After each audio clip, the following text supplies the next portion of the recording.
tricks in DC on us. So, but anyway,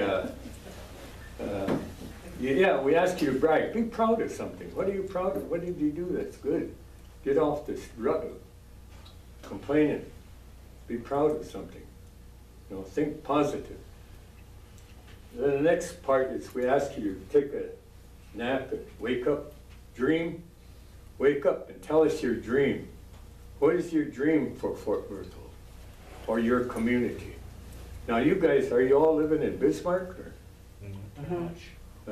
What about you, you folks in Bismarck? What do you want for you in here in Bismarck? Go back to Newtown. Move home. Go back to the res. Back to where I come from. Be able to live at home and have a job. You guys are, we look at you all as runaways now. Oh. But I mean, that's what we want you to do. It's tough giving up Golden Corral though. It gets to the point that the people that made Fort Berthold back in your generation probably, you know,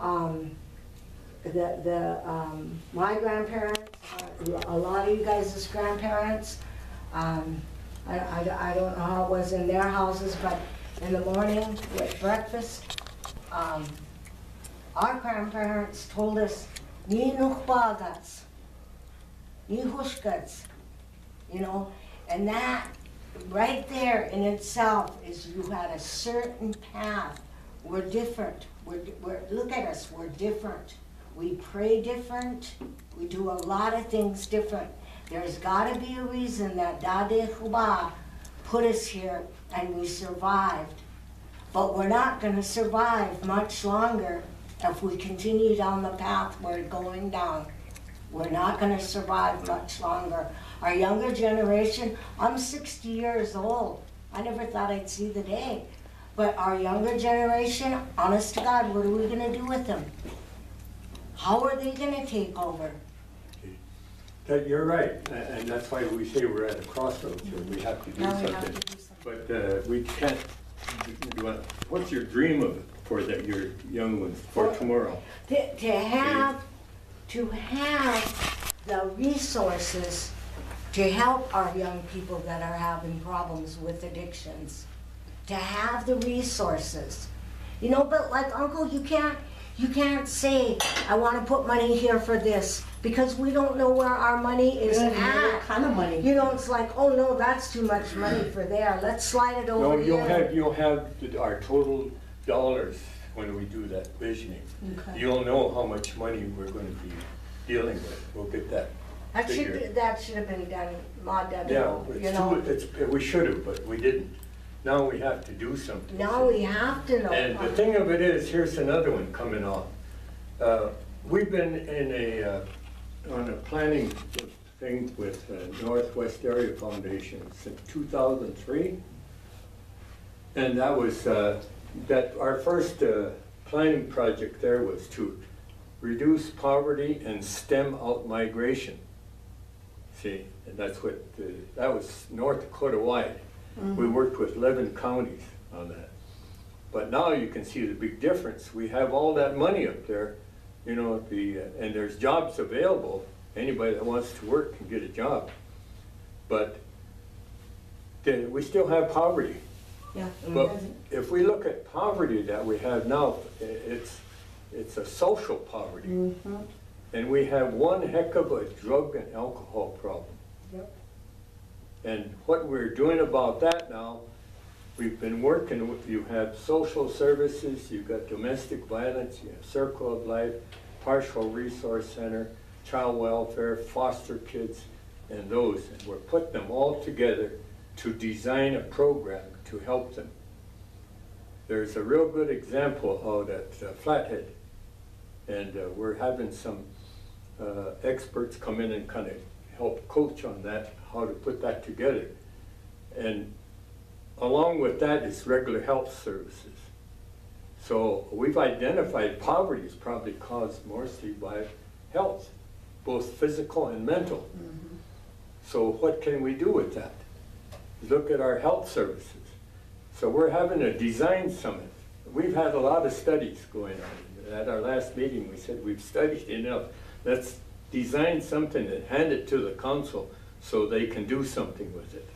Because one person comes in with a part in here, and they don't know how to put it together and administer it. You have to give them a complete plan. And that's what we intend to do. So on May 14th, 15th, and 16th, we're having a health design summit at Newtown. It could be open to the public if you want to come and contribute. And hopefully, when we get through it, that we'll have an organization chart with functional statements and what it needs to run that, and a budget with it, and give it to the council so they can take action on it. And that's probably the only way you're ever going to get anything done, is to be able to do that for them. Because they'll ask for another study or somebody from Texas to come in and tell us how to do it. We got people, our own people are living in it. We've got to do it ourselves. And I think we have people that can design that. So we're going to work with our own people to do it. We don't need foreigners to come in and tell us. We need leadership to put it together, but we need input from the local people. That way it's yours. You claim you own it when it's through and support it. So anyway, that's one of the things that's coming out of this that could come. But it's a big project, and we hope that we can put it together and get a vision for the tribe and document it and present it to the tribe. And after we get that, then we'll be working on the constitution. Or the tribe, again, now they appointed another constitution committee. And I think they have one from each segment. But what we'll do, we'll work with that individual and help them. Because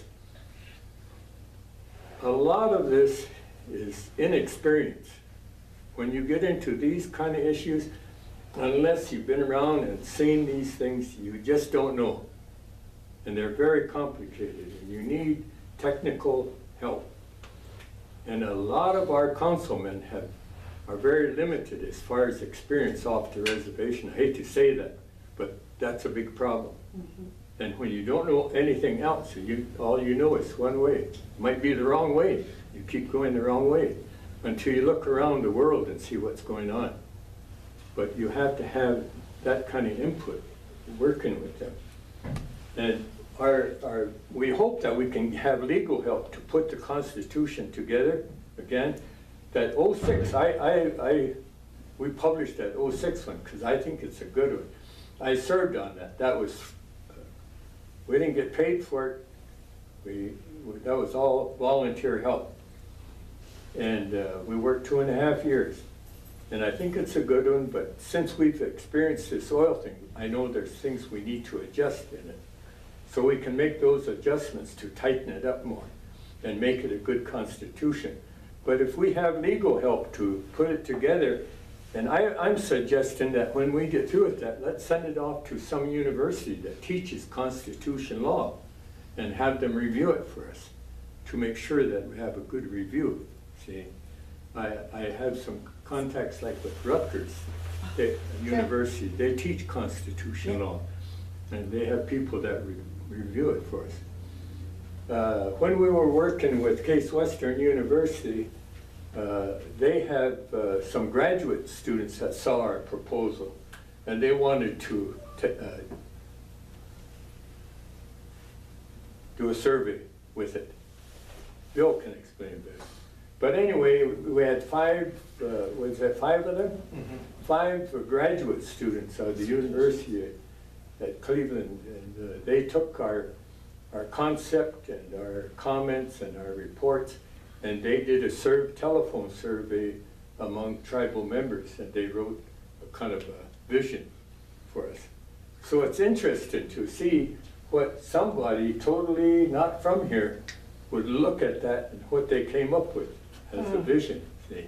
We'll give you copies of it. That'd be cool. Yeah, so you can look at it.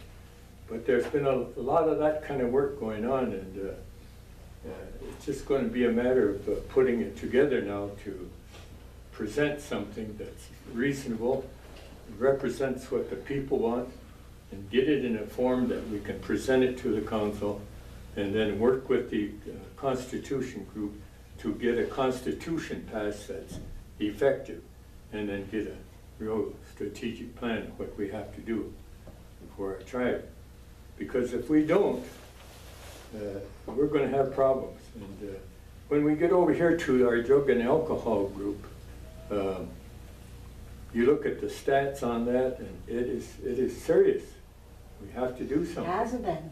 And if we don't, it's going to affect us. But I think when we get to that and we have this design, I think it'll be supported, because I don't think there's any family on the reservation that isn't affected by it one way or another. So we all know what it is.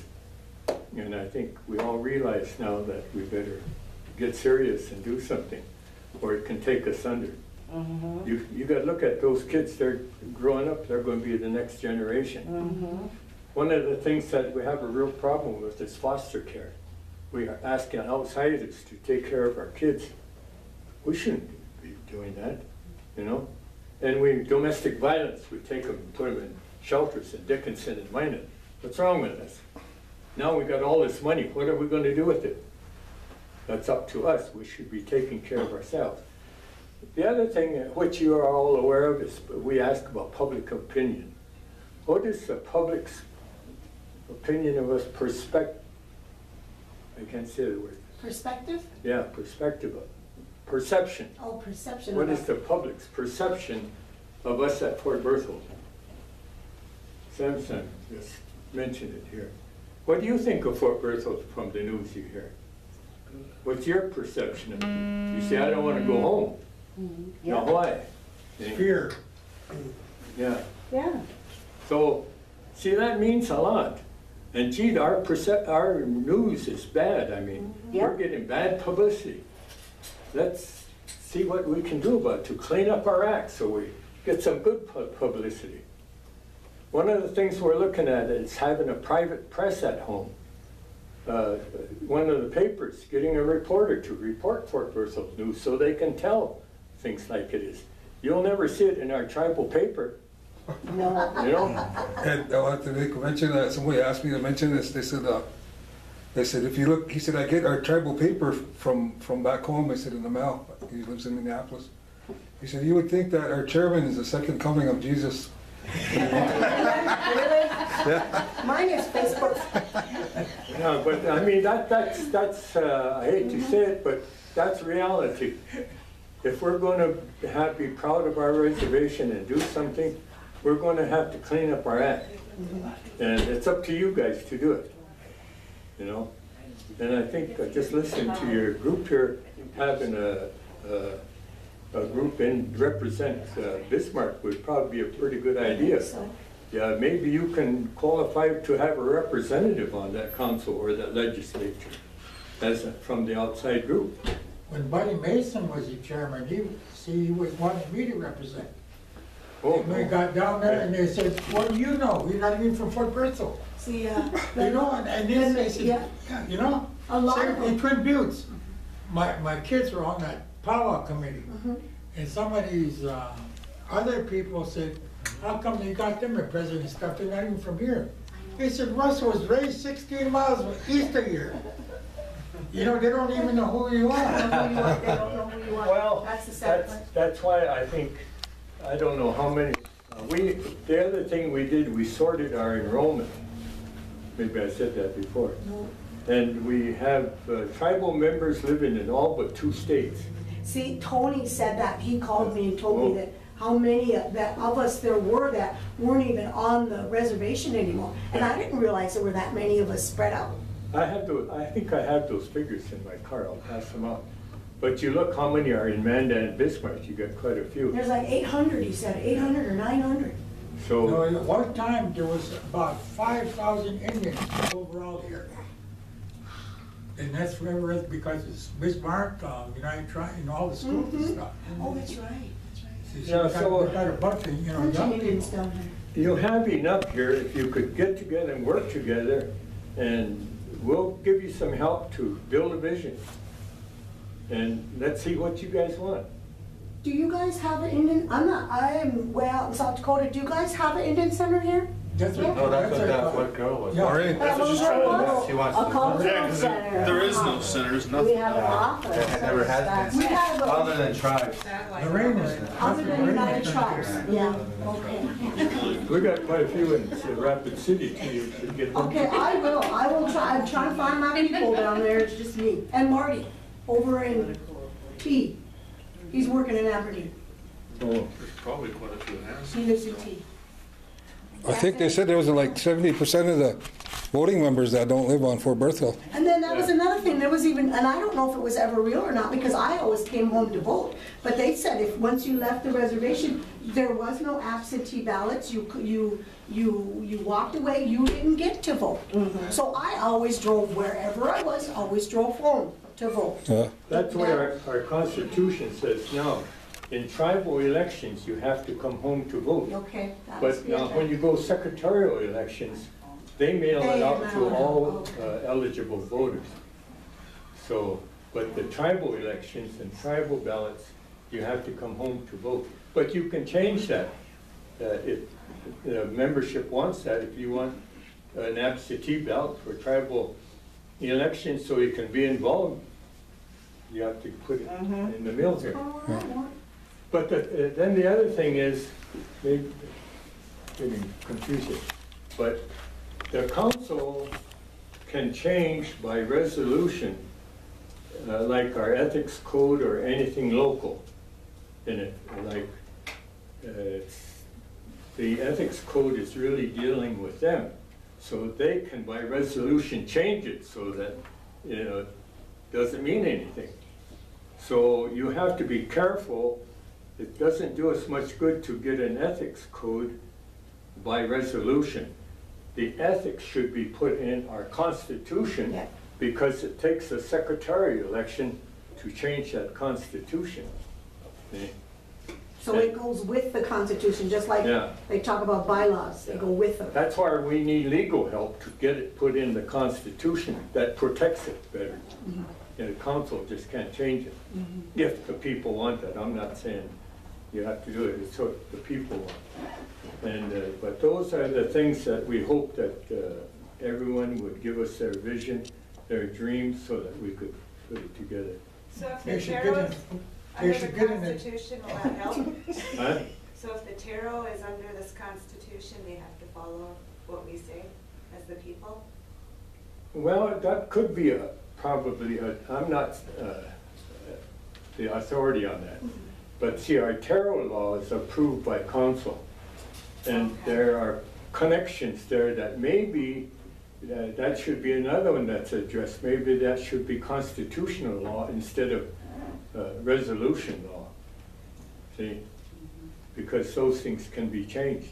And someone can get in there and influence the rest of the Run amok. council. Well, I think what would be best is what Kyle said, is separate the business and then Terrell could fall under the business part of it. Well, that's the other thing. This code, you look at, it has executive, legislative, and judicial. But we have a charter, federal charter, that a lot of you probably are not aware of. The tribe has a business charter from the federal government. Right now, the tribal council is the board on that charter. In this, we changed that, the board to an elected, or I forget how it was organized, but it has professionals on that board, business board, Okay. see? So we do that separating of, not, somebody said a cultural tribal council and then a business tribal council. Well, it's not really called a Well, cultural. there was a split like that. Yeah, we're working, the other things that's happening with the cultural part, there's a lot going on. The Hidatsas have held clan meetings, and they're introducing and finding out who's all the members, and they've had 3 or 4 meetings, and they have a meeting every month now, because a lot of the younger folks don't understand it. But think of it, before we came under federal government, and before the 1930s, when we got our constitution, that is what governed us, was our culture.